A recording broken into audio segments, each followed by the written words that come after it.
Heç Rufoda iştirak etmisinizmi indiyə qədər? Bu mənim artıq 3-cü dəfədir ki, Rufoda iştirak eləyirəm və ilk ikisində qızıl medal qazanmışam. Praktiki tur daha maraqlı keçdi.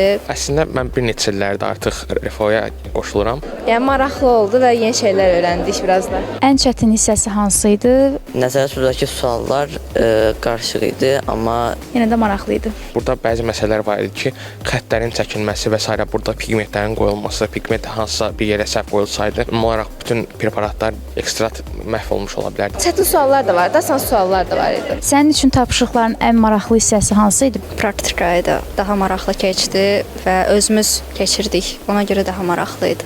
Praktika təbii ki, daha maraqlı idi. Biraz çətin kimi gəldi, amma yenə də maraqlı idi. Bu ildən bizdə də praktik hissənin olmağı o deməkdir ki, biz gələcəkdə beynəlxalq olimpiadalara daha yaxşı hazırlaşa biləcəyik. Vaxt çatdıra bildiniz bütün sualları görməyə? Hamısına yox, amma bəzilərinə vaxt çatdırdım. Məncə bəli, kifayət qədər vaxt verilmişdi ki, bu biz ümumi prosesi bitirə bilək. Bəli, kifayət qədər bəs elədi hər şey. artıq da qaldı. Tam ideal vaxt idi, həm praktiki tur, həm də nəzəri tur. Qalibiyyət gözləyirsən?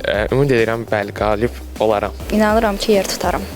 Ümid edirəm ki, inşallah olar. İnşallah.